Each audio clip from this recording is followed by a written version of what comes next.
مفتی رشید احمد صاحب رحمہ اللہ تعالیٰ کی تحقیق یہ ہے کہ فرض نماز کے بعد جو اجتماعی دعا ہے وہ کہیں بھی ثابت نہیں ہے. اجتماعی کیا، انفرادی بھی ثابت نہیں ہے ہاتھ اٹھا کے، جو ان کی تحقیق ہے. جو ہم فرض کے بعد اجتماعی دعا مانگتے ہیں نا، یہ بھی ثابت نہیں ہے. ان کی تحقیق بتا رہا ہوں آپ کو. اور فرض کے بعد رفع الیدین کر کے انفرادی دعا بھی ثابت نہیں ہے. ایک روایت ہے، اس میں ضعیف ہے، اور اگر اس کو مان لیا جائے صحیح تو زندگی میں ایک آدھ مرتبہ آپ نے کیا یہ کام.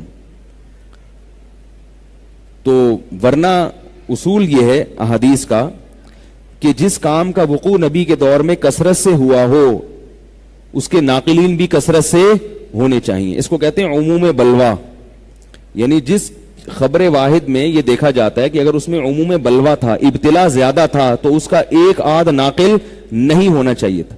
اگر نبی صلی اللہ علیہ وسلم کے دور میں فرض نماز کے بعد اس طرح سے دعا کا رواج ہوتا جو ہمارے ہاں ہندوستان، پاکستان اور بنگلہ دیش میں رائج ہے، تو اس بارے میں کچھ روایتیں یقیناً ہوتی، اور بلکہ کچھ کیا کثرت سے روایتیں ہوتی. ایک بھی روایت نہیں ہے، ایک بھی حدیث نہیں. اور ایک اگر روایت ہے تو وہ صرف انفرادی رفع الیدین کی ہے، اور وہ بھی سند پہ اس کے کیا ہے، کلام ہے. ایک بات یہ حضرت کی تحقیق بتا رہا ہوں، کہیں آپ مجھ پہ فتوے نہ جھاڑنا شروع کر دیں. ان کی تحقیق بتا رہا ہوں. آپ میری کیا تحقیق ہے اور میرا کیا رائے وہ میں نہیں بتا رہا آپ کو. سمجھ میں آ رہی ہے بات؟ وہ ہو سکتا ہے بتا بھی دوں، دیکھا آپ لوگوں میں تحمل ہے تو بتا بھی دوں گا، لیکن وہی ہے خارش نہ لگ جائے کہیں پھر اسی مسئلے پر شروع ہو جائیں. تو دوسرا مسئلہ یہ ہے کہ جو فقہ ہے نا، فقہ اس میں قرآن و حدیث میں جتنا ہے تو قرآن و حدیث کی بہت گہرائی میں جا کے فقہی جزیات لکھی ہوتی ہیں. یعنی حدیث میں اگر کوئی چیز اجمالی ہوگی تو فقہ کی کتابوں میں اس کی بہت ڈیٹیل ہوگی. اس لیے فقہ میں مواد حدیث سے زیادہ ملتا ہے، کیونکہ فقہ نے حدیث کو آسان کر دیا نا، اس کی بہت جزیات بہت ہوتی ہیں، چھوٹی چھوٹی گہرائی میں.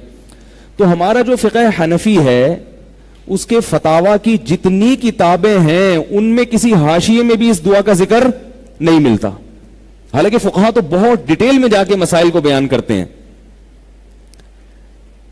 نہ فتاوی قاضی خان میں ہے، نہ فتاوی عالمگیریہ میں ہے، نہ رد المحتار میں، نہ الدر المختار میں، کہیں بھی نہیں ہے. جو فتاوی کی مشہور کتابیں ہیں، نہ قدوری میں، نہ ہدایہ میں، جو متون کی کتابیں ان میں بھی نہیں.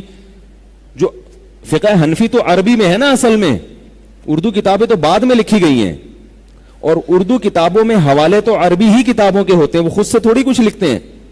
تو کہیں بھی نہیں ہے. تو ہمارے حضرت فرمایا کرتے تھے یہ صدیوں سے فقہا نے اس کا کہیں اشارہ بھی نہیں دیا کہ فرض نماز کے بعد امام کو چاہیے کہ ہاتھ اٹھائے اور مقتدیوں کو چاہیے کہ وہ بھی کیا کریں، ہاتھ اٹھا کے دعا مانگے. کہیں بھی نہیں ہے، نہ قرآن و سنت میں ہے. اور ظاہر ہے جب قرآن و سنت میں نہیں ہے تو فقہ حنفی میں بھی نہیں ہوگا نا. فقہ حنفی تو قرآن و سنت کی تشریح کا نام ہے. نہ امام ابو حنیفہ نے، اور پھر چاروں فقہ میں نہیں ہے. بات آ رہی ہے سمجھ میں؟ اب میں آپ کو بنانا ہوں خرشیلا. اب آپ جائیں گے دوسری مسجد کے امام کو نہ چھیڑیں گے، بولیں گے کہاں سے. تو ابھی میں خارج ختم بھی کروں گا انشاءاللہ.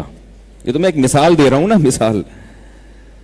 تو کہیں بھی نہیں ہے، یعنی فقہ کی کسی کتاب میں بھی نہیں ہے. تو جیسے کہ سعودی عرب میں نہیں ہوتی نا، سعودی عرب میں نہیں ہوتی، اس لیے کہ وہ بھی یہ کہتے ہیں بھائی کہیں ہے ہی نہیں. تو ہمارے حضرت کی تحقیق یہ تھی کہ بھئی یہ تو نہ فقہ حنفی میں ہے، نہ فقہ شافعی میں ہے، نہ فقہ مالکیہ میں ہے، نہ فقہ حنبلیہ میں. رہا یہ مسئلہ کہ حدیث میں تو بہت زیادہ تذکرہ ہے کہ فرض نماز کے بعد دعا قبول ہوتی ہے، تو بخاری مسلم کی حدیثیں ہیں. تو ہمارے حضرت فرمایا کرتے تھے کہ نبی صلی اللہ علیہ وسلم کی ایک حدیث کا مطلب دوسری حدیث ہی کی روشنی میں حل کیا جائے گا نا.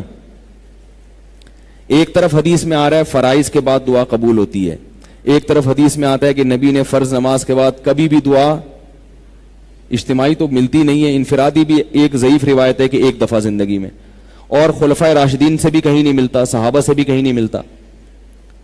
تو فرمایا کرتے تھے یہاں جو آتا ہے نا فرض نماز کے بعد دعا، اس سے دعا سے وہ وظائف مراد ہیں جو نبی پڑھا کرتے تھے، ان کو دعا سے تعبیر کیا گیا ہے. وظیفہ کسے کہتے ہیں؟ یعنی کچھ منتخب کلمات جیسے ہم کہتے ہیں کہ مسجد میں داخل ہونے کی دعا، مسجد میں داخل ہوتے ہوئے تو بھی دعا مانگتے تھے نا، تو وہ یہ تھوڑی کہ ہاتھ اٹھا کے دعا، وہ مخصوص الفاظ ہیں، اللہم افتح لی ابواب رحمتک، تو یہ وظیفہ ہے. آئی بات سمجھ میں؟ آذان کے بعد کی دعا، تو وہ دعا میں کیا ہے؟ وہ مخصوص کلمات ہیں جو بطور وظیفے کے پڑھے جاتے ہیں، اللہم رب ہذہ الدعوۃ التامہ. تو ہم جب سب حدیثوں کو ملا کے دیکھتے ہیں تو فرض نماز کے بعد جو ہمیں دعائیں ملتی ہیں وہ کیا ہیں؟ اللہم انت السلام ومنک السلام تبارکت یا ذا الجلال والاکرام، اللہم لا مانع لما اعطیت ولا معطی لما منعت ولا ينفع ذا الجد منک الجد.